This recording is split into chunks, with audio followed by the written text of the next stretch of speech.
sukacita pada pagi hari ini. Biarlah pada saat ini kita mau datang kembali kepada Tuhan.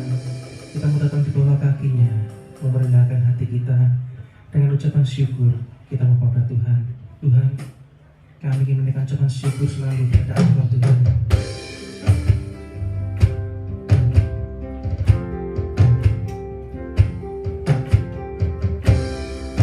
Kami ingin mengenal Engkau lebih dalam lagi Tuhan.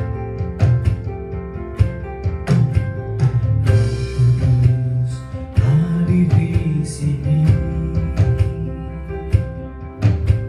pribadi yang menawan dan suci. Ku rindu mendekat, mengerti hatimu, berjalan dalam kehendakmu. Roh Kudus pemanis, Roh Kudus manis dan lembut, penolong yang sejati dan suci. Ku rindu mendekat, mengerti hatimu, berjalan dalam kuasa-Mu. Bekerjalah ya Roh Kudus, bertatalah lebih lagi urapan-Mu, lawatan-Mu. Kaulah yang ku perlu, Kau terutama di hidupku. Roh Kudus hadir di sini. Roh Kudus hadir di sini. Kau pribadi yang menawan, pribadi yang menawan dan suci. Kami rindu mendekat selalu untuk mengerti akan hatimu, berjalan dalam kehendak-Mu selalu. Roh Kudus pemanis dan lembut, Roh Kudus manis dan lembut,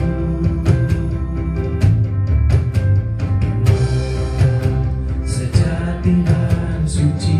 Kami rindu, ku rindu mendekat, mengerti hatimu, berjalan dalam kuasa-Mu. Bekerjalah ya Roh Kudus, berkatalah lebih lagi urapan-Mu, lawatan-Mu. Kaulah yang ku perlu, Kau terutama di hidupku. Bekerjalah Roh Kudus, Roh Kudus, berkatalah lebih lagi urapan-Mu, lawatan-Mu. Kaulah yang ku perlu, Kau terutama di hidupku. Katakan sekali, Roh Kudus pemanis dan lembut,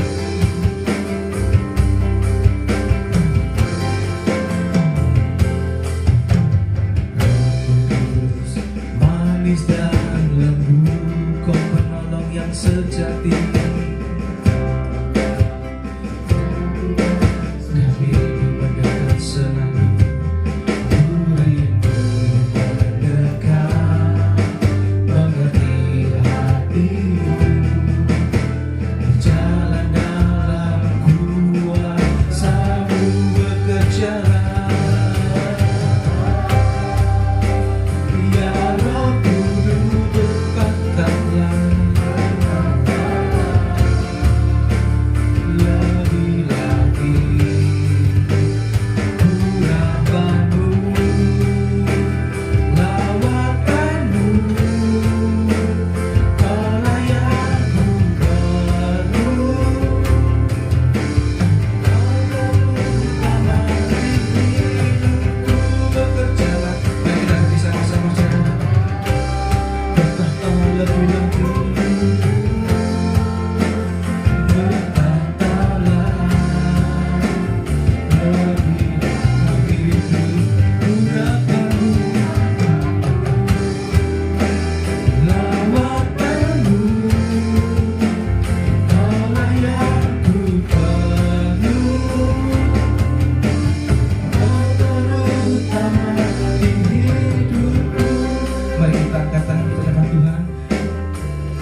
Tuhan, ini hati kami Tuhan. Kami rindu Tuhan untuk mengenal Kau lebih dalam lagi Tuhan. Biarlah Roh Kudus-Mu Tuhan yang sudah Kau kirim dalam dunia ini Tuhan, boleh senantiasa menuntun kami ketika kami menghadapi kesukaran Tuhan. Biarlah Roh Kudus-Mu Tuhan sendiri yang akan senantiasa menghibur kami ketika kami susah Tuhan. Terima kasih Tuhan, terima kasih Yesus. Saat ini Tuhan, kami mau serahkan hati kami. Kami mau serahkan setiap pergumulan kami ke dalam tangan Engkau Tuhan. Kami yakin percaya Tuhan, melalui ibadah ini Tuhan, kami boleh memperoleh kekuatan baru. Kami mau sambut ibadah kami pada pagi hari ini. Hanya dalam nama Tuhan Yesus Kristus. Amin. Tetap berdiri saudara. Apa saudara yakin kuasa Tuhan sanggup memulihkan hidup dan hati kita? Amin saudara. Haleluya. Langit dan bumi memuji nama Tuhan selalu.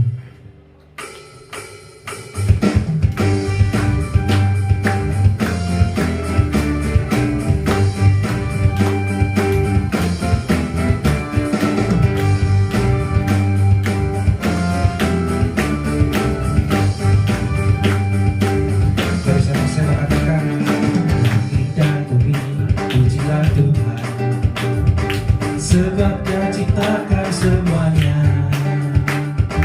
Keagungannya mengatasi langit bumi, sembah sujud di hadapannya. Langit dan bumi, langit dan bumi, pujilah Tuhan, sebab Dia ciptakan semuanya. Keagungannya mengatasi langit bumi, sembah sujud di hadapannya. Ku puji, ku puji, ku sembah, ku puji, ku sembah Yesus Sang Penebusku. Ku puji, ku sembah, ku puji, ku sembah Yesus Tuhan dan Rajaku. Langit dan bumi memuji nama-Mu Tuhan.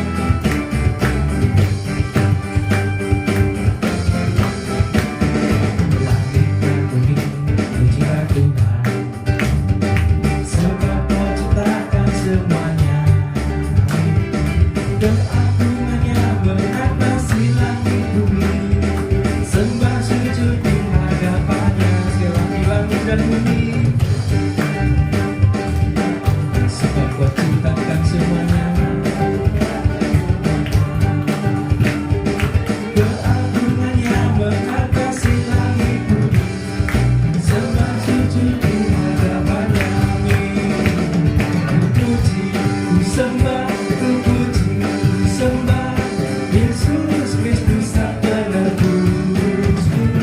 Ku puji, ku sembah, ku puji, ku sembah Yesus Tuhan dan Rajaku. Ku puji, ku sembah, ku puji, ku sembah, ku puji, ku sembah Yesus Kristus Sang Penebusku. Amin. Ku sembah, ku puji, ku sembah Yesus Tuhan dan Rajaku. Haleluya, haleluya, amin, haleluya, amin, haleluya, amin, haleluya, amin, haleluya, haleluya, amin, haleluya, amin, haleluya, amin, haleluya, amin, haleluya, amin, haleluya, amin. Sekali lagi, haleluya, amin.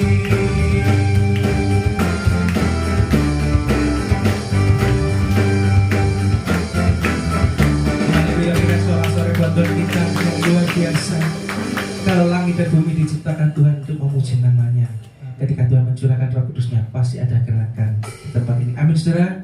Ada gerakan Roh Allah di sini.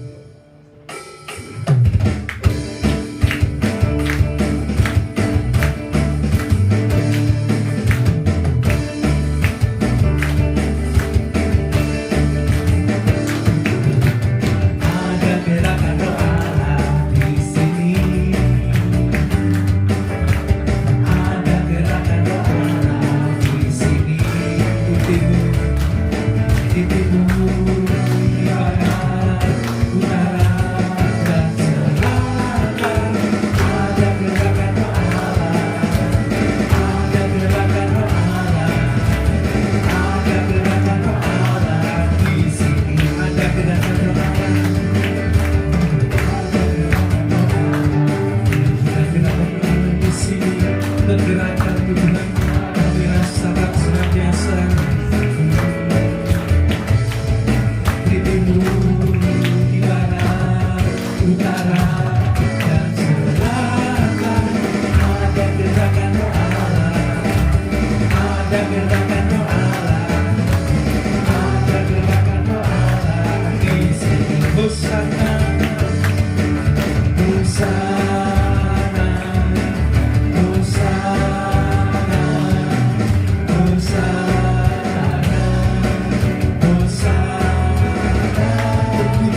hati kami Tuhan. Gerakan Allah boleh kami rasakan Tuhan. Dan saat ini kami bawa setiap pergumulan kami di dalam tangan Engkau. Kami akan percaya Tuhan, kuasa Roh Kudus-Mu sanggup memulihkan hidup kami. Haleluya Yesus.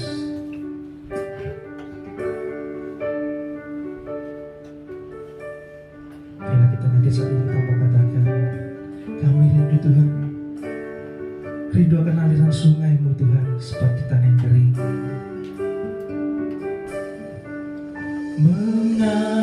Mengalirlah kuasa Roh Kudus, mengalirlah di tempat ini, mengalirlah oh Roh Kudus,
kami, kuasailah tempat ini.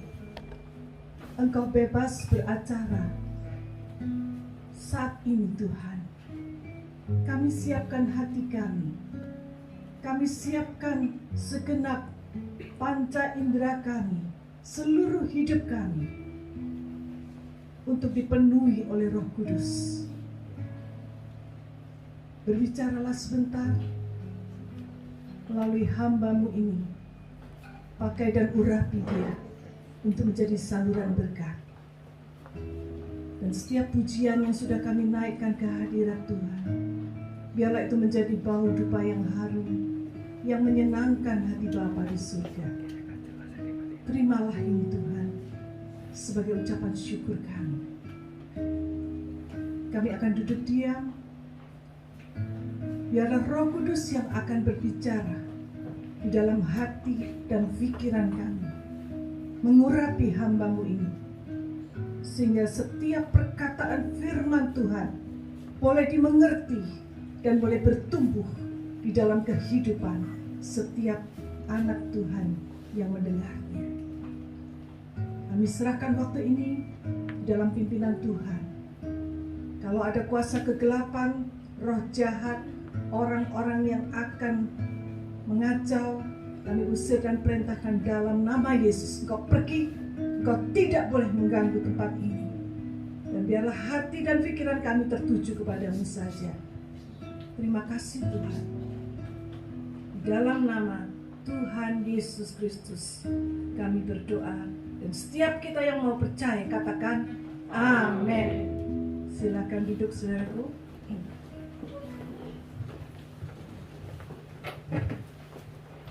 Shalom.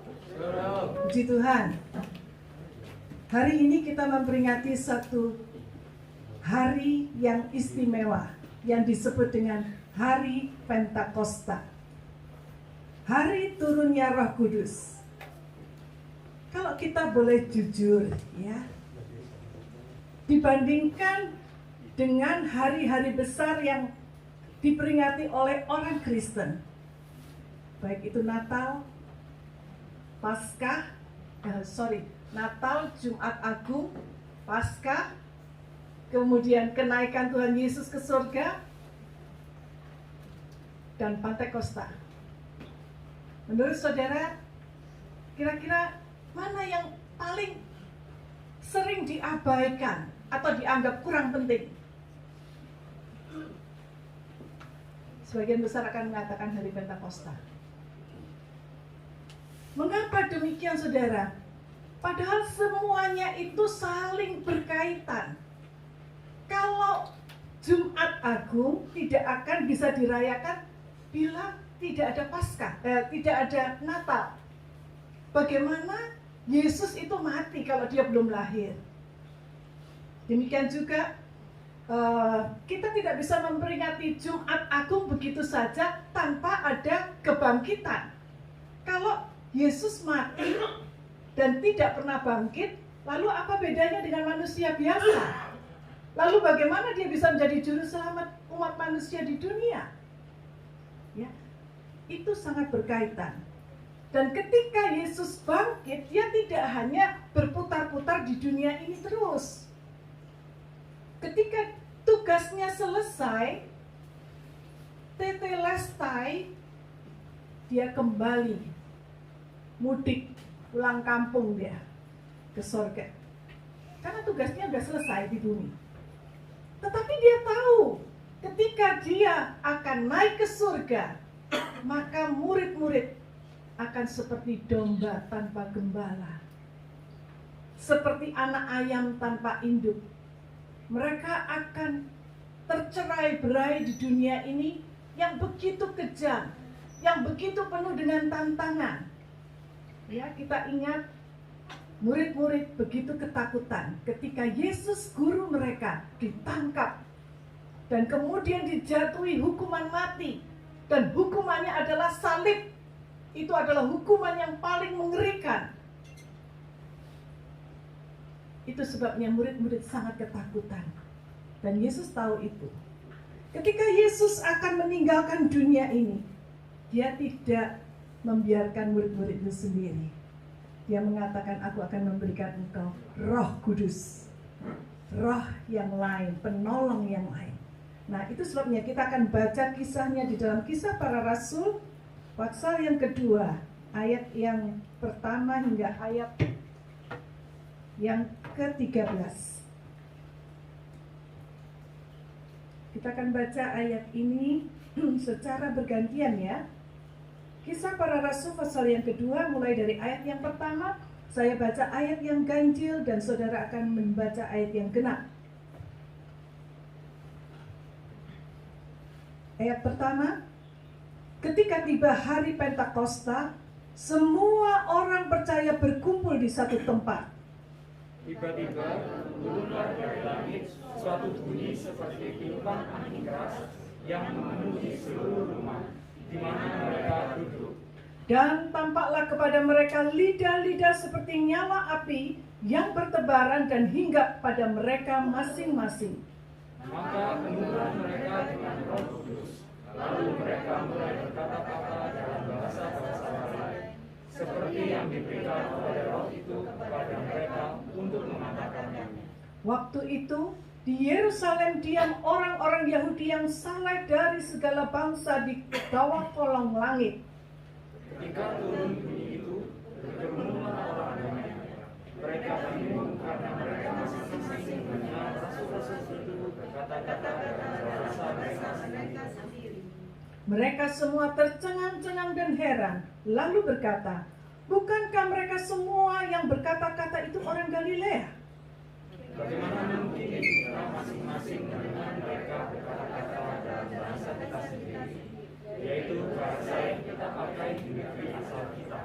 Kita orang Parsia, Media, Elam, penduduk Mesopotamia, Yudea dan Kapadokia, Pontus dan Asia, Frigia dan Pamfilia, Mesir dan daerah-daerah Libya yang berdekatan dengan Kirene, pendatang-pendatang dari Eropa.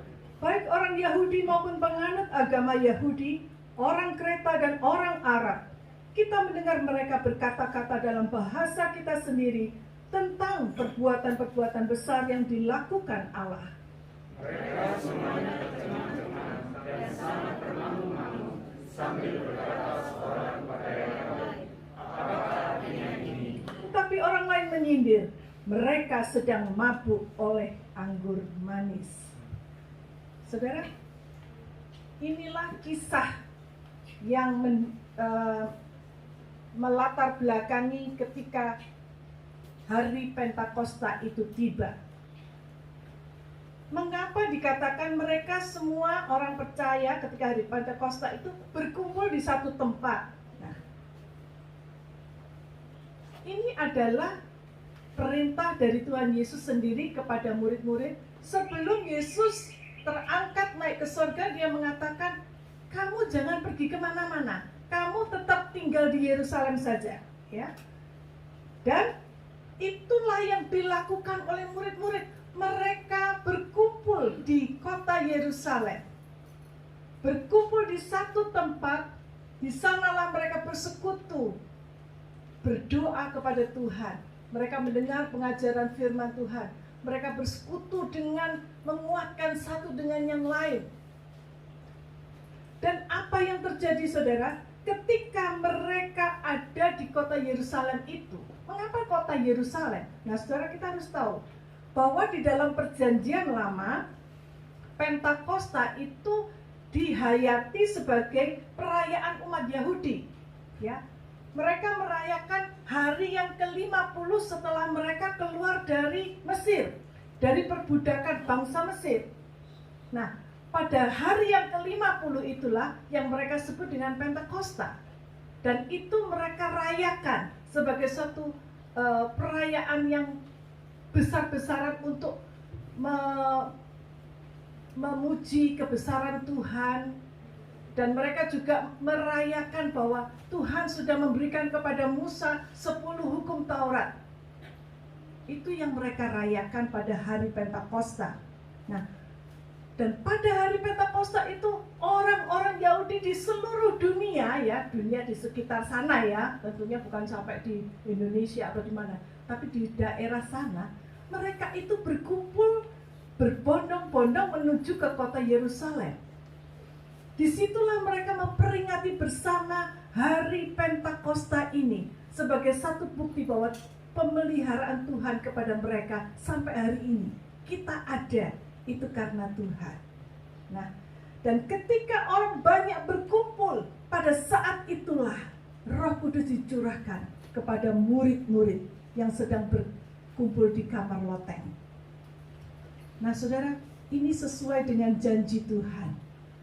Tuhan mengatakan, aku tidak akan membiarkan kamu seperti anak yatim piatu yang ditinggal sendirian. Nah, apa yang terjadi pada saat mereka berkumpul itu dikatakan tiba-tiba dari langit suatu bunyi seperti tiupan angin keras itu memenuhi seluruh ruangan yang di mana mereka duduk.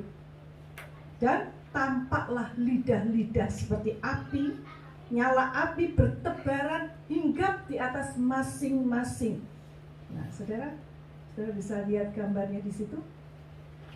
Nah, apa yang terjadi ketika lidah-lidah api itu bertebaran di atas kepala mereka? Saat itulah dikatakan Roh Kudus memberikan satu perubahan yang besar. Saat itulah dikatakan murid-murid berani berkata-kata. Nah, kata-kata di sini itu mengatakan tentang kebenaran yang terjadi, itu tentang Yesus, ya. Kebenaran karena dikatakan bahwa Roh Kudus itu adalah roh kebenaran. Bahwa Yesus itu yang sudah disalib, kini sudah bangkit, dan dia memberikan pengharapan, dia memberikan sukacita, dia memberikan keselamatan dan pengampunan dosa kepada orang-orang yang mau percaya. Itu yang mereka katakan dalam bahasa-bahasa lain. Nah, bahasa lain di sini bukan bahasa lidah atau glosolalia seperti yang dikatakan bahasa malaikat yang kita nggak bisa mengerti. Tetapi ini adalah bahasa-bahasa yang bisa dimengerti oleh orang-orang lain, ya, yang dikatakan mereka yang tinggal tersebar di mana-mana, ya, baik di dikatakan di sini tadi di Pamfilia, di Kapadokia, dan seterusnya dan seterusnya. Saat itulah mereka bisa mendengar murid-murid mengatakan dalam bahasa daerah mereka tentang Yesus ini. Dan itu yang membuat mereka heran sampai mereka bertanya, loh, bukankah mereka ini orang-orang Galilea? Kenapa mereka bisa berbicara dalam bahasa kita, bahasa daerah?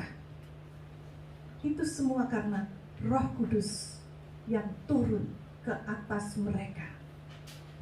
Ada satu kuasa untuk berkata-kata tentang kebenaran.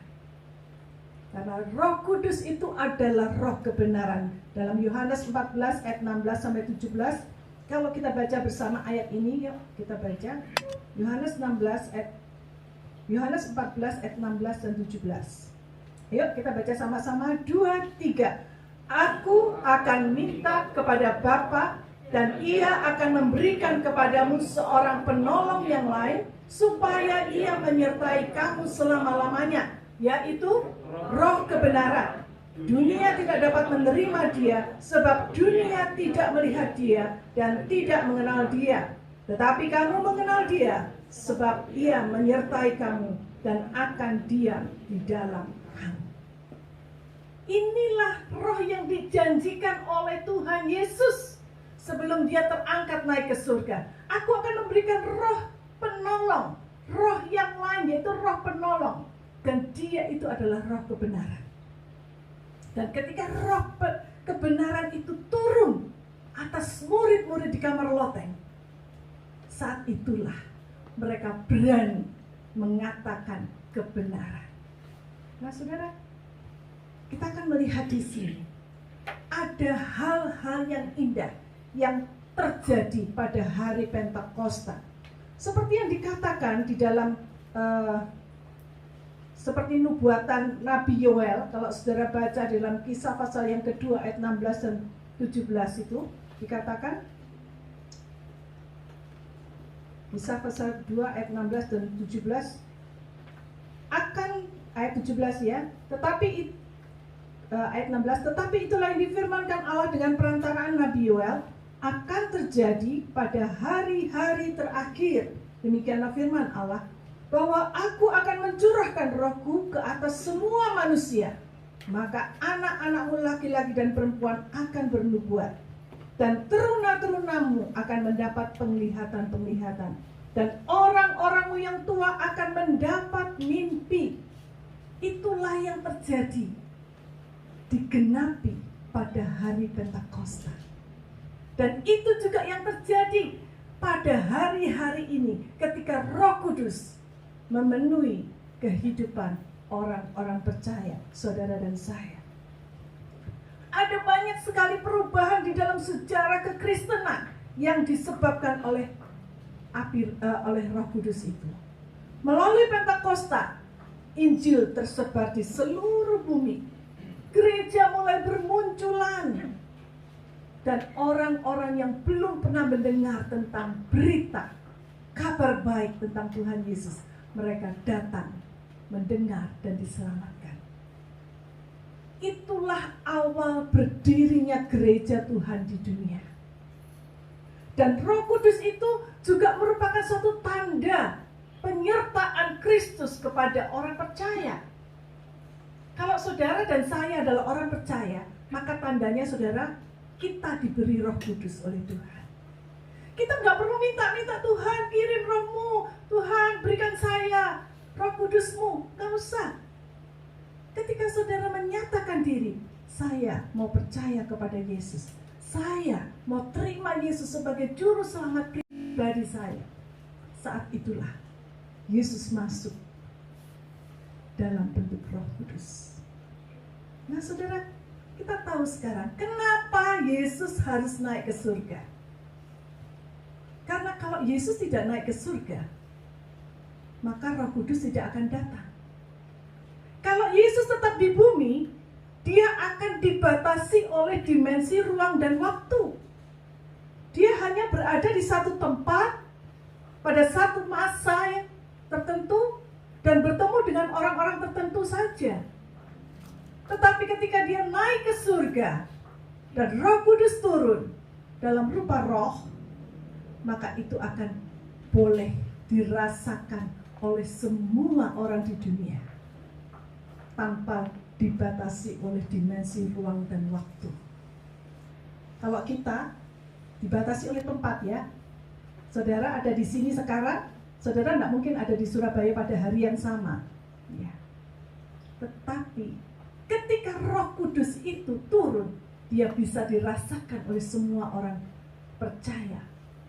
Nah, saudara, inilah sebabnya pentingnya arti Roh Kudus di dalam kehidupan kita sebagai orang percaya.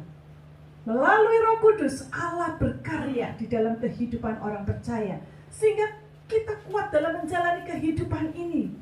Sudah bayangkan saat-saat ini kita mungkin menghadapi situasi yang sulit.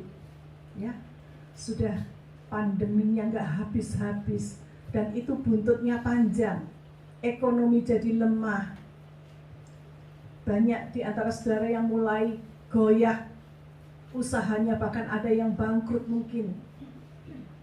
Kejahatan makin merajalela di mana-mana karena orang sudah bingung bagaimana caranya saya bisa memenuhi kebutuhan perut ini, sehingga kriminalitas makin meningkat. Nah saudara, di tengah-tengah situasi seperti ini kita membutuhkan pertolongan. Kita membutuhkan seorang penolong. Siapa dia? Bukan manusia. Karena manusia itu terbatas oleh dimensi ruang dan waktu. Manusia juga terbatas kasihnya. Mungkin dia akan menolong kita 1 kali, 2 kali, 3 kali. Setelah itu sorry, saya sendiri juga lagi kesulitan. Kamu cari pertolongan orang lain. Tetapi Roh penolong yang Tuhan janjikan melalui Roh Kudus itu akan menolong saudara tanpa limit. Apapun yang saudara minta, dia bisa sanggup memberikannya, asal itu sesuai kehendak Tuhan. Nah saudara, itu sebabnya mengapa Pentakosta Roh Kudus itu sangat berperan penting, sangat vital perannya dalam kehidupan kita sebagai orang percaya. Siapa Roh Kudus? Apa peranannya bagi kita saat ini? Roh Kudus itu adalah pribadi Allah Tritunggal. Satu dari 3 pribadi Allah. Allah Bapa, Allah Anak, dan Allah Roh Kudus. Kalau kita memiliki Tuhan Yesus sebagai juru selamat kita, maka pribadi Allah yang lain itu juga menjadi milik kita. Nah, itulah bedanya orang Kristen dengan orang yang tidak memiliki Tuhan.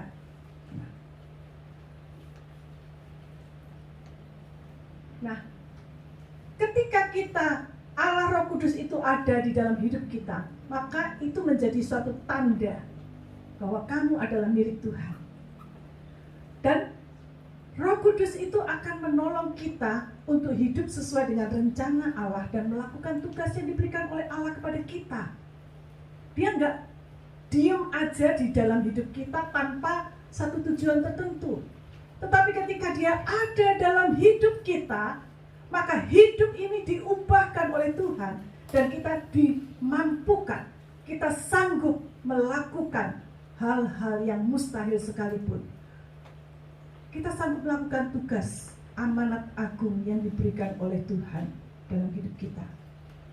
Kalau dulu, zaman Perjanjian Lama, Roh Kudus itu hanya hinggap pada orang-orang tertentu, ya, tidak pada semua orang. Tapi orang yang dipilih oleh Allah dan diberi tugas khusus itu yang diberi Roh Kudus, ya. Saudara kalau baca dalam Perjanjian Lama itu ada banyak, ya. Contohnya mungkin bisa Roh Kudus itu ya, yang ketujuh, ya, bisa bekerja pada orang-orang tertentu seperti Musa, Gideon, Simson, dan masih banyak lagi. Otniel salah satunya, ya. Kalau kita lihat di dalam Hakim-Hakim 3 ayat 7 sampai 10, di situ dikatakan bahwa ketika bangsa Israel sedang berperang melawan Mesopotamia, dijajah oleh bangsa Mesopotamia, saat itu mereka berteriak kepada Tuhan, Tuhan tolong selamatkan kami. Dan saat itu adalah zaman hakim-hakim. Tuhan membangkitkan seorang yang bernama Otniel untuk menjadi hakim. Hakim itu bukan seperti hakim pada zaman kita sekarang yang mengadili orang saja, bukan. Tetapi hakim di situ adalah pemimpin yang penguasa daerah itu, pemimpin bangsa, ya, seperti rajanya itu, ya. Nah, Otniel itulah yang diberi Roh Kudus oleh Allah sehingga dia bisa memimpin bangsa Israel berperang melawan Raja Aram dan akhirnya menang karena ada Roh Kudus di situ, ya. Jadi Roh Kudus hanya hinggap pada Otniel yang diberi tugas oleh Tuhan. Kalau saudara ingat Simson, Roh Kudus juga hinggap pada Simson. Dia dipilih menjadi nabinya Allah. Tetapi sayang, dia telah jatuh dalam dosa dengan Delila. Dan akhirnya roh itu diangkat. Tetapi kita lihat Roh Kudus ketika ada dalam kehidupan Simson, dia diberi kekuatan secara fisik yang luar biasa. Sehingga pada saat sebelum akhir hayatnya, dia minta sama Tuhan, Tuhan, aku mau mati bersama dengan orang banyak ini. Dan dia robohkan tiang-tiang balok gedung yang besar itu, sehingga semuanya mati. Jadi Roh Kudus hanya bekerja pada saat tertentu, pada orang tertentu. Roh Kudus juga bisa berupa hikmat Allah. Tetapi setelah hari Pentakosta dikatakan Roh Kudus diberikan kepada semua orang percaya tanpa kecuali. Asal saudara percaya Yesus, Roh Kudus ada dalam hidup saudara.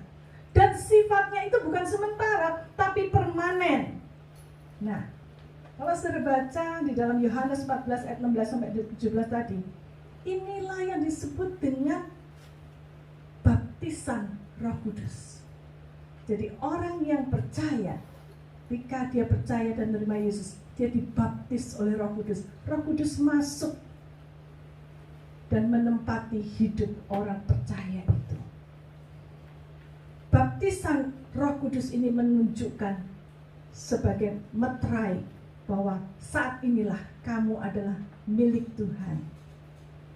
Kamu diadopsi menjadi anak Allah. Kamu dibenarkan, di justification, karena Kristus yang sudah meliputi, membungkus dengan menebus kamu dengan darahnya. Sehingga sekarang statusmu itu menjadi orang benar, orang suci. Statusnya, karena kita adalah anak Allah. Ya, tetapi itu bukan berarti kita sudah penuh dengan Roh Kudus. Penuh Roh Kudus itu adalah saat ketika kita meminta Kristus atau Roh Kudus itu menjadi pemimpin dan penguasa dalam hidup kita. Orang yang penuh dengan Roh Kudus bukan berarti dia bisa ngomong bahasa lidah, begitu saudara. Itu hanya salah satu tanda karunia, tapi tidak semua orang mendapatkannya. Tetapi yang penting adalah ketika Roh Kudus memenuhi hidup kita, dia menjadi penguasa hidup kita. Dia penuh dalam hidup kita, dan itu bisa dilakukan secara berkali-kali kita minta kepenuhan itu. Artinya, dia nggak terus-menerus penuh dalam hidup kita. Ada saatnya karena kita mulai goyah iman kita. Kita melakukan perbuatan-perbuatan yang berdosa. Roh Kudus itu tidak penuh lagi dalam hidup kita. Tapi bukan berarti dia meninggalkan kita, tidak. Tetapi dia tidak penuh dalam hidup kita. Dia tidak memerintah hidup kita. Itu sebabnya di dalam Efesus 5 ayat 18 dikatakan, hendaklah kamu penuh dengan roh. Jangan kamu mabuk anggur. Kenapa kok mabuk anggur? Tidak boleh. Kok disamakan dengan penuh dengan Roh Kudus? Orang yang mabuk itu dia dikuasai oleh zat tertentu sehingga dia sendiri tidak punya kendali atas hidupnya. Sehingga dia kadang-kadang bisa bicara ngawur, dia bisa melakukan tindakan-tindakan yang tidak sesuai dengan apa yang dia inginkan. Itu orang yang mabuk. Kita tidak boleh mabuk, tapi dikatakan hendaklah kamu penuh dengan roh. Artinya kita dikuasai oleh roh Allah. Dikuasai di sini dikatakan keep on being filled. Terus menerus dipenuhi. Jadi ini kalau saudara belajar bahasa asli Alkitab, bahasa Yunani, itu memakai kata sifat imperatif progresif. Imperatif itu artinya satu perintah. Progresif itu sesuatu yang berkelanjutan, yang terus menerus. Ya. Jadi penuhlah, hendaklah kamu penuh dengan Roh Kudus itu sesuatu, bukan satu peristiwa 1 tahun dalam 1 kali saja, tetapi sesuatu yang harus kita lakukan tiap hari. Karena mungkin saat itu kita lemah. Kita harus minta Tuhan penuhi aku kembali dengan Roh-Mu yang kudus. Seperti saudara punya HP, saudara perlu charge ya HP saudara kalau saudara pakai. Kalau saudara nggak charge HP saudara, maka HP itu akan mati dan tidak berfungsi. Demikian juga dengan hidup rohani kita. Kita harus men-charge baterai rohani kita. Dengan cara apa? Dengan cara kita minta Roh Kudus, kuasai kembali hidupku. Kendalikan lagi, ambil pimpinan dalam hidupku. Bukan lagi egoku yang memerintah, tetapi Engkau Roh Kudus. Dan kalau kita minta, Roh Kudus akan memenuhi hidup kita. Dan kita akan dikuatkan. Kita akan menjadi orang-orang yang berkemenangan. Jadi saudara harus bedakan ya. Semua orang percaya dibaptis oleh Roh Kudus. Tetapi tidak semua orang percaya hidupnya dipenuhi Roh Kudus. Nah ini bedanya. Dibaptis ya, tapi belum tentu itu sesuatu yang penuh dalam hidupnya, mengendalikan hidupnya. Baptisan itu hanya sebagai satu tanda. Ini loh, kamu sudah jadi anak Tuhan loh ya. Itu aja. Jadi dia terima. Tapi ketika dia minta kepada Tuhan, Tuhan penuhi aku. kendalikan hidupku. Itu adalah satu tindakan aktif dari kita orang percaya untuk meminta Roh Kudus menjadi pemimpin hidup kita. Itulah saat di mana kita dipenuhi Roh Kudus. Jadi ada satu tindakan aktif dari kita. Respon kita dalam menyerahkan hidup kita untuk dipimpin oleh Tuhan. Nah, saudara, jadi kita melihat ada dua macam peran Roh Kudus. Yang pertama, dia menjustification, ya, melahirbarukan, meregenerasi kita, ya. Dalam Roma 8 ayat 16 dikatakan, Roh itulah menjadikan kita sebagai anak Allah. Jadi ketika kita menjadi anak Tuhan, Roh Kudus itu melahirbarukan kita. Di situ ada perubahan status dari orang berdosa menjadi orang kudus, ya. Bukan di kota kudus, ya, tapi orang suci, ya. Walaupun saudara belum suci, tetapi saudara tuh dianggap suci, dibenarkan di dalam Kristus, karena Kristus sudah menebus dosa saudara. Jadi saudara dibenarkan, ya. Itu yang disebut justification. Yang pertama. Yang kedua, peran Roh Kudus itu adalah menolong kita dalam perjalanan hidup kita. Setelah kita menjadi anak Tuhan, kita bisa jatuh dalam dosa. Nah, saat itulah kita memerlukan proses pengudusan, penyucian kembali. Tuhan, ampuni aku, sucikan aku kembali, penuhi aku kembali dengan Roh Kudus-Mu. Dan itulah yang disebut dengan kepenuhan Roh Kudus. Ini yang disebut dengan proses sanctification, ya, proses penyucian. Dan ini harus kita lakukan berkali-kali sepanjang umur hidup kita. Kalau diilustrasikan seperti ini, saudara. Pada saat baptisan, Roh Kudus itu digambarkan seperti tamu, ya, tamu, ya. Kalau tamu itu numpang di rumah saudara, kira-kira tamu itu akan tinggal di sana terus-menerus enggak? Seumur hidupnya? Enggak kan? Hanya sementara waktu. Dan seorang tamu, dia tidak punya kuasa untuk masuk di semua ruangan yang ada di rumah kita. Kita hanya berikan satu ruangan saja. Ini loh ya, ini tempatmu ya. Kamu tidur di sini, itu kamar mandi di sana. Ya cuma itu aja yang kita izinkan dia masuk. Yang lain, gak boleh. Bukan haknya dia. Kita tidak memberikan master key rumah kita kepada tamu. Tapi beda. Kalau Roh Kudus itu bukan hanya seperti tamu, tetapi dia menjadi tuan rumah. Berarti dia menjadi pemilik rumah kita. Dia bebas bergerak kemana saja dia mau. Dia bebas berbuat apa saja. Mengendalikan aktivitas di dalam hidup kita. Itu yang disebut dengan kepenuhan Roh Kudus. Nah, bagaimana dengan saudara dan saya? Apakah selama ini kita hanya mengizinkan Roh Kudus hanya sebatas tamu? Atau kita memberi dia ruang yang seluas-luasnya dan kita mengizinkan dia untuk menjadi Tuhan atas hidup kita, Master of my life? Saudara, mengapa banyak orang Kristen yang hidupnya biasa-biasa saja, tidak luar biasa? Seringkali kalau kita ditanya, bagaimana kabarnya hari ini? Luar biasa. Apanya yang luar biasa? Padahal hidupnya biasa-biasa saja, nggak ada yang istimewa. Dari dulu sampai sekarang ya sama aja, stuck, malah mundur kadang-kadang. Penuh masalah, penuh beban yang berat.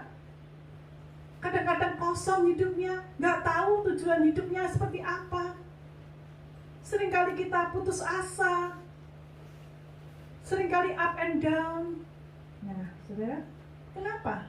Kenapa ada orang-orang Kristen yang seperti ini? Yang kecewa, sakit hati, dendam, nggak habis-habis. Seperti kanker tuh yang menggerogoti makin lama makin berkembang. Kenapa? Ini karena dia tidak memberi kesempatan Roh Kudus menjadi tuan atas hidupnya dan memerintah hidupnya. Dia hanya membiarkan egonya sendiri yang memerintah. Roh Kudus hanya diposisikan seperti tamu yang berkunjung sementara saja, tidak punya kuasa dalam hidupnya. Jadi kalau tamu, dia juga tidak bisa menolong penuh ketika kita membutuhkan. Ya, karena dia tidak diberi kekuasaan untuk itu. Padahal Tuhan ingin kita tuh punya hidup yang luar biasa. Hidup yang penuh dengan pengharapan. Hidup yang penuh dengan kemenangan. Itu sebabnya Dia memberikan roh penolong kepada kita dengan tujuan supaya Dia bisa menjadi penguasa hidup kita. Dan ini adalah satu perintah, suatu imperatif, perintah, penuhlah dengan Roh Kudus. Ini bukan himbauan, ini perintah saudara, imperatif sifatnya, dan progresif, terus menerus. Jadi saudara ingat, hidup dipimpin oleh roh atau berjalan dalam roh itu bukan peristiwa 1 kali 1 tahun. Seperti saat ini kita merayakan hari Pentakosta, baru saat ini kita minta Tuhan penuhi aku dengan roh-Mu. Enggak. Tapi itu satu proses yang terus menerus terjadi dalam hidup kita. Satu penyerahan dari waktu ke waktu. Sampai itu menjadi gaya hidup kita. Sampai berarti Tuhan yang mengendalikan, menjadi pemimpin tertinggi dalam hidup kita. Kita hanya bergantung total, surrender kepada Tuhan yang menjadi sumber pertolongan dan kekuatan kita. Di luar Tuhan, kita bukan apa-apa. Nah saudara, sekarang mari kita cek masing-masing diri kita. Apakah Roh Kudus itu sudah kita beri ruang seluas-luasnya dalam hidup kita untuk memerintah? Atau mungkin kita cuma izinkan dia separuh aja ya Tuhan, separuh aja. Yang sisanya ini aku, kekuasaanku, ini daerah wilayahku. Yang daerah wilayahnya Tuhan itu hari Minggu saja Tuhan. Hari Senin sampai Sabtu itu wilayahku Tuhan. Kamu jangan ikut-ikut. Itu berarti Roh Kudus hanya sebagai tamu. Nah kita cek, apa ciri-cirinya orang yang dipenuhi oleh Roh Kudus? Apa cirinya? Supaya kita tahu saya termasuk di dalamnya atau bukan. Belum. Ya, yang pertama, orang itu mengalami transformasi hidup. Transformasi artinya ada satu perubahan yang besar-besaran, yang total. Seperti proses metamorfosis, ya, dari ulat yang menggelikan itu, yang jelek itu, menjadi kupu-kupu. Itu melalui satu proses yang terus menerus sampai akhirnya wujudnya yang seharusnya itu muncul. Roh Kudus punya peran transformasi, metamorfosis dalam hidup kita, dari kita yang dahulunya bentuknya jelek seperti ulat yang suka menggerogoti, ya, tanaman-tanaman, ya, yang dianggap sebagai hama, sampah. Tetapi ketika Roh Kudus mentransformasi hidup kita, kita dijadikan kupu-kupu yang indah, yang sedap dipandang, yang diinginkan oleh banyak orang, karena hidup kita menjadi berkat. Sudahkah kita mengalami transformasi? Apakah karakter kita dari dulu sampai sekarang masih sama, pancetai? Ya, nggak ada perubahan. Ya, kita harus koreksi. Berarti Roh Kudus masih belum penuh dalam hidup saya. Ciri-cirinya adalah buah roh. Galatia 5 ayat 22 sampai 23. Yuk kita hafalkan ayat ini, sehingga kita tahu apa saja sih yang ada di dalam buah roh itu yang harus saya miliki. Yuk baca ya, sambil dihafal ya. Galatia pasal yang kelima ayat 22 dan 23.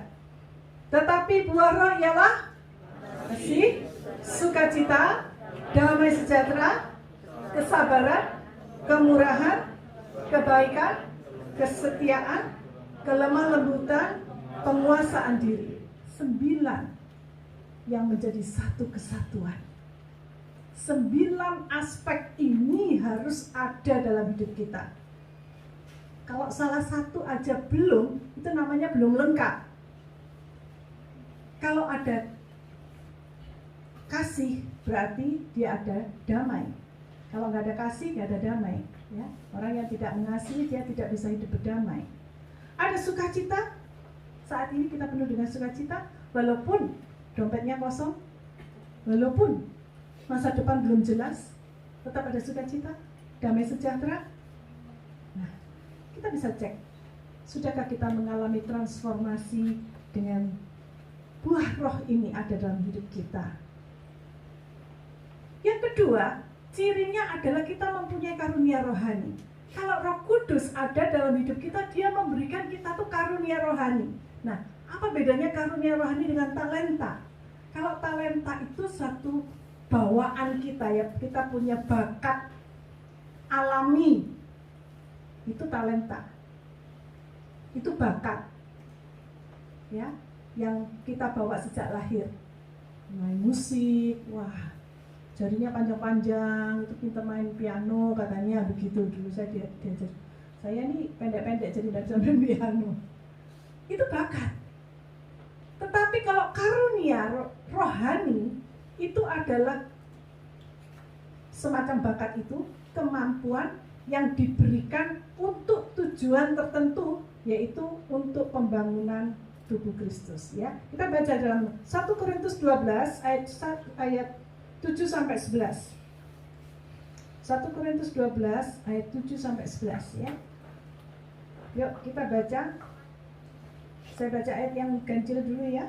Tetapi kepada tiap-tiap orang dikaruniakan pernyataan roh untuk kepentingan bersama. Perhatikan, untuk kepentingan bersama.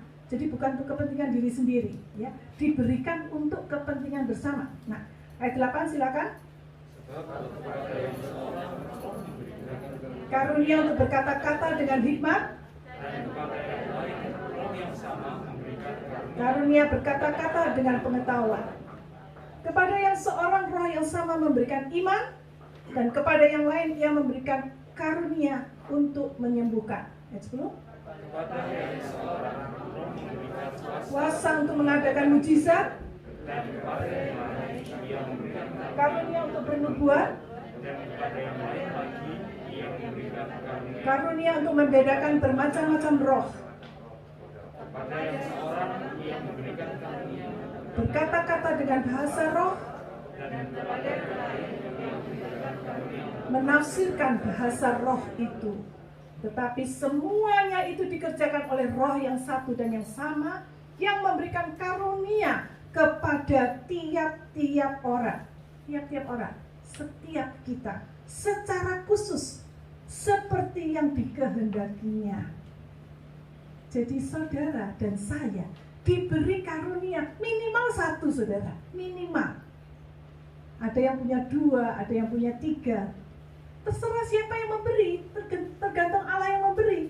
Dan kalau kita menerima karunia itu bukan digunakan untuk kepentingan diri kita sendiri, untuk popularitas kita. Wah ini loh, aku pintar nyanyi ini loh, aku pintar main musik ini loh. Wah biar aku terkenal di mana-mana di seluruh dunia. Bukan.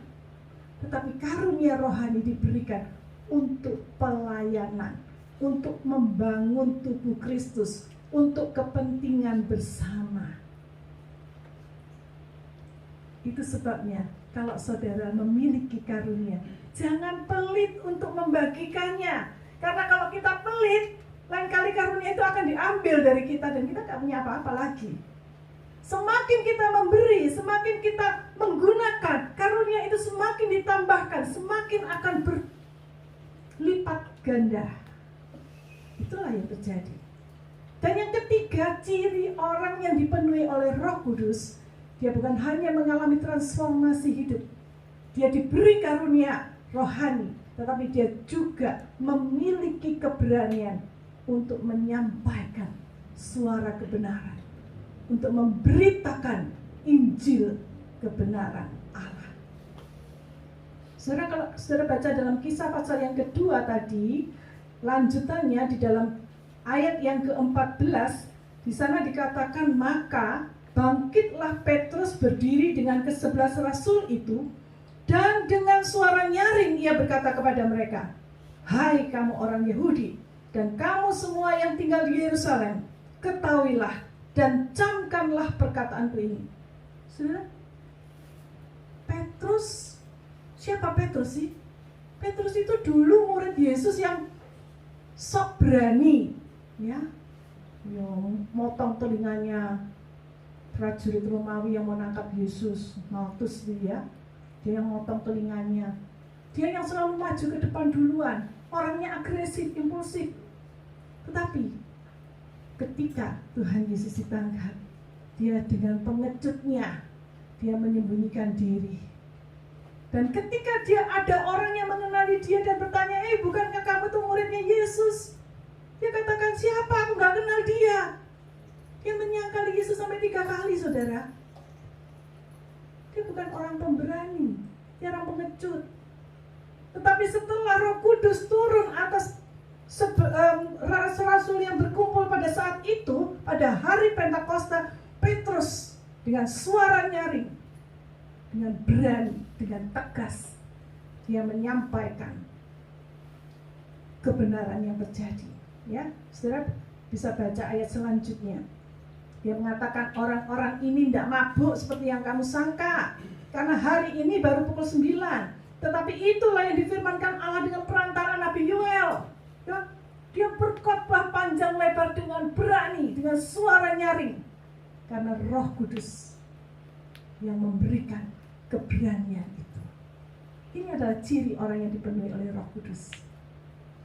Saudara bisa cek, apakah saya berani menyuarakan Injil, bersaksi kepada saudaraku atau temanku yang belum kenal Tuhan, menyaksikan kasih Kristus kepada dia dan menjadikan dia sebagai milik Kristus.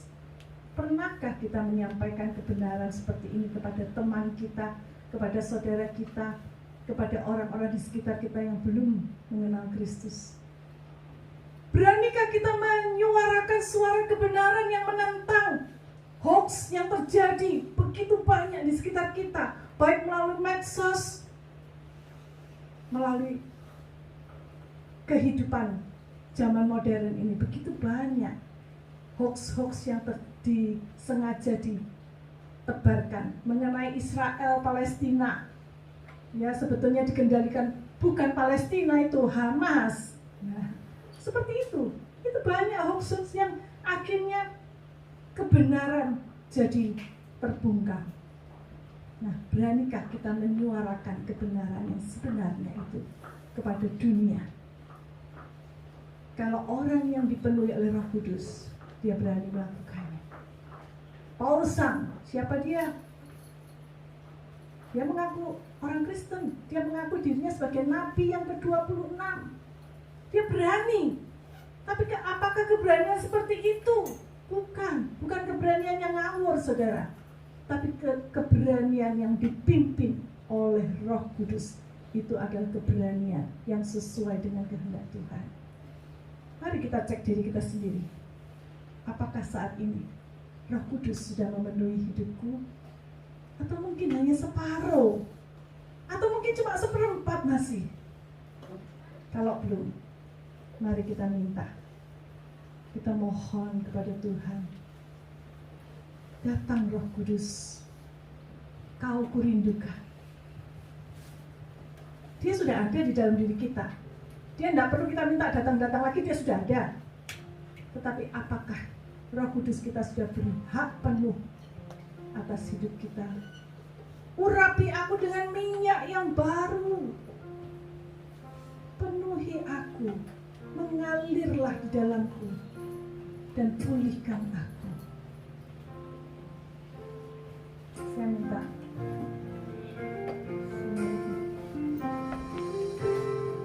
Come Holy Spirit, follow me now.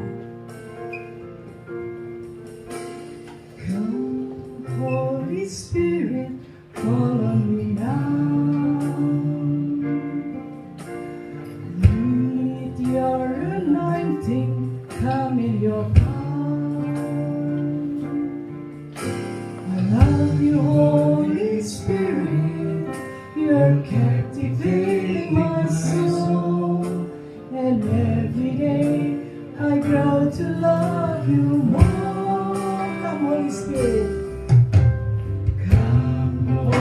Spirit, follow me now. I need your anointing, come with your power. I love you, Holy Spirit, you're captivating my soul. And every day I grow to love you more. I'm reaching for your heart. You hold my life in your hands, drawing me closer to you. I feel your power in you. Nothing compares to this place where I can see you face to face.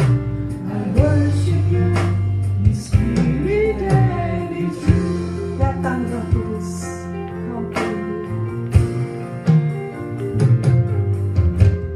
datang Roh Kudus, kau kurindu. Minyak yang baru urapiku, mengalir penuhiku, mengalir pulihkanku. Kuasamu bebaskan hidupku. Aku yang rindu bersekutu dengan Tuhan, bersekutu denganmu. Bawaku lebih lagi tinggali dalammu, nikmati hadiratmu, jamah seluruh hidupku. Urapanmu mengubah hidupku. Saudara, saya ingin kita menyanyikan ini dengan pengertian. Ketika kita minta, Roh Kudus, aku rindu Engkau. Penuhi hidupku sekarang. Katakan dari hati saudara. Dan minta benar-benar Roh Kudus menjamah hidup kita, memulihkan. Sehingga ketika kita pulang dari tempat ini, kita bebas dari segala ikatan-ikatan dosa yang selama ini membelenggu hidup kita. Kita menjadi orang yang berkemenangan, penuh pengharapan, karena Roh Kudus mentransformasi hidup saudara. Kita nyanyikan lagu ini dengan bangkit berdiri. Datang Roh Kudus, kau kurindukan. Roh Kudus, kau kurindu. Dengan minyak yang baru, kau urapi aku Tuhan. Minyak yang baru urapiku, Mengalir penuh aku, mengalir penuhiku, mengalir pulihkanku. Kuasamu bebaskan hidupku. satu yang kurindu. Satu yang kurindu, bersekutu denganmu. Bawaku Lebih lagi tinggali dalammu, nikmati hadiratmu, jamah seluruh hidupku. Urapanmu mengubah hidupku. satu yang kurindu. Satu yang kurindu, bersekutu denganmu. Bawaku lebih lagi. Lebih lagi tinggali dalammu, nikmati hadiratmu, jamah seluruh hidupku. Urapanmu mengubah hidupku. Satu yang kurindu. Satu yang kurindu, bersekutu denganmu. Bawaku lebih lagi tinggal di dalammu, nikmati hadiratmu, jamahlah seluruh hidupku. Rasamu mengubah hidupku. Satu yang kurindu, bersekutu denganmu. Bawaku lebih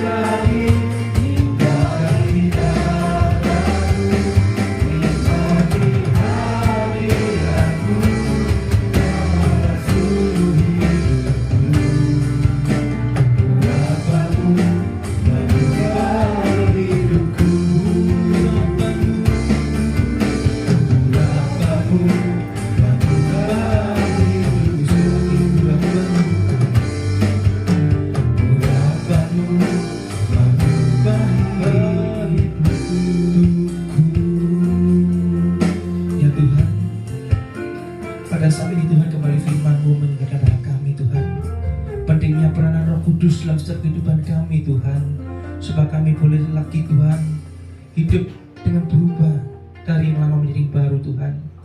Mungkin saat ini kami tidak mengerti Tuhan, tetapi firman-Mu pada saat ini Tuhan yang sudah kami dengarkan Tuhan, boleh mengingatkan kami, boleh menguatkan kami Tuhan akan pentingnya peran Roh Kudus Tuhan dalam setiap kehidupan kami Tuhan. Berikan kami kekuatan Tuhan, supaya kami boleh mempraktekkan Tuhan dalam setiap kehidupan kami sehari-hari Tuhan. Kami boleh senantiasa lebih berserah pada Engkau Tuhan. Kami boleh lagi Tuhan mempercayakan diri hidup kami Tuhan untuk mengundang Roh Kudus-Mu memerintah dalam setiap kehidupan kami Tuhan.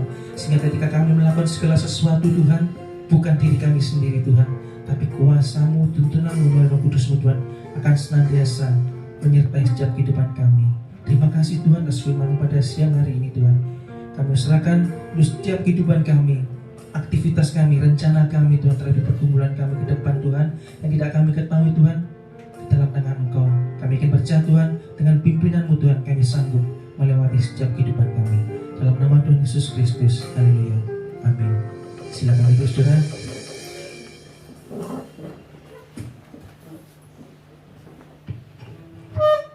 Untuk pengumuman minggu depan, ibadah di tempat ini tetap dimulai setiap hari Minggu pukul 8 pagi, dan hari Jumat fellowship youth pukul 16.00 yang akan diawali dengan kegiatan bersama olahraga pukul 12.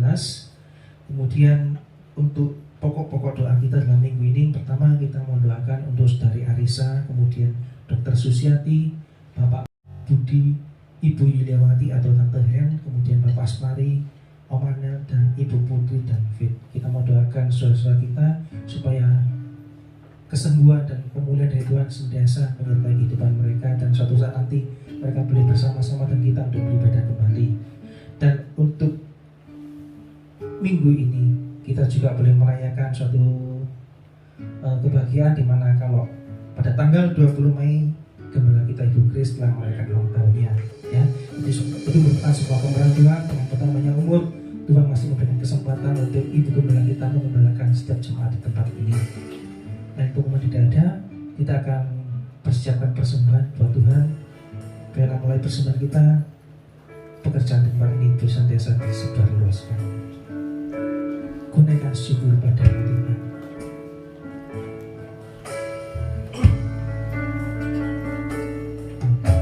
Kunaikan syukur padamu Yesus, ku sembah sujud kepadamu Tuhan, di hadapan tahta kemuliaan-Mu, ku tinggikan, ku agungkan selamanya. Kunaikan syukur, kunaikan syukur padamu Yesus, ku sembah sujud kepadamu Tuhan, di hadapan tahta kemuliaan-Mu, ku tinggikan, ku agungkan selamanya. Segala puji, segala puji, syukur bagi-Mu, ku tinggikan nama-Mu selalu. Kemuliaan hanya bagi-Mu, terpujilah nama-Mu. Segala puji, mari kita pakai bersama-sama. Segala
anugerah-Mu yang luar biasa bagi kehidupan kami. Terima kasih Engkau yang senantiasa menyertai kehidupan kami, dan Kau mau senantiasa ada dalam kehidupan kami. Kami bersyukur untuk semuanya. Biarlah Roh Kudus tetap berkarya dalam hidup kami. Kami mau menyerahkan seluruh hidup kami dalam pimpinan tangan-Mu, sehingga dalam langkah kehidupan kami, selangkah demi selangkah kami boleh tetap memuliakan Engkau, berjalan sesuai dengan kehendak-Mu, dan kami boleh menjadi berkat bagi banyak orang. Terima kasih Bapa, terima kasih. Kami datang itu sebabnya memberikan seluruh hidup kami ke dalam tangan-Mu. Terimalah persembahan kami yang kami bawa untuk mewakili diri kami, sehingga dalam itu ini Tuhan, pekerjaan Tuhan terus berjalan dan nama-Mu ditinggikan dan dipermuliakan. Terima kasih Bapa, terima kasih. Kami teringat untuk saudara kami yang saat ini masih dirawat,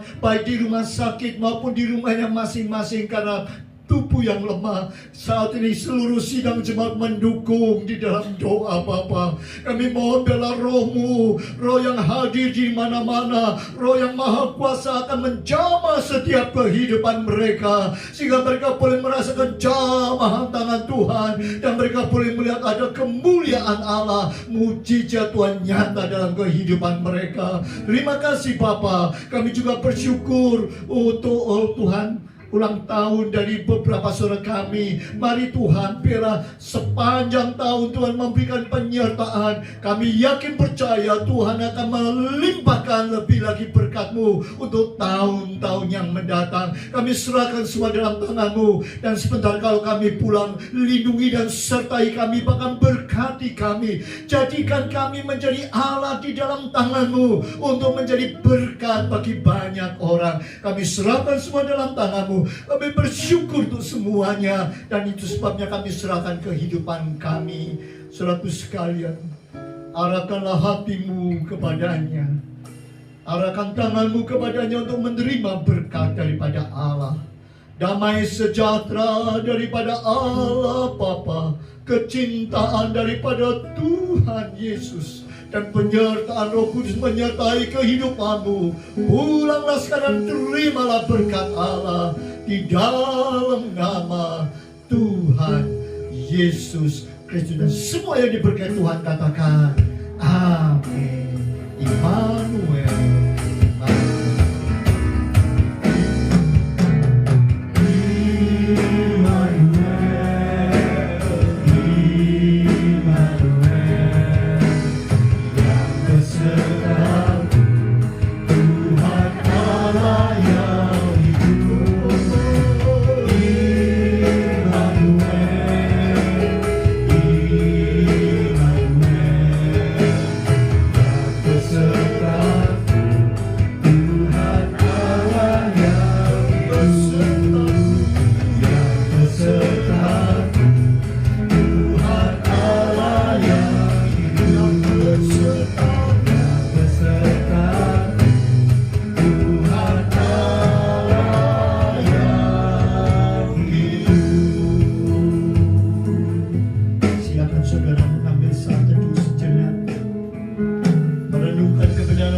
Tuhan dan melakukannya dalam kehidupan.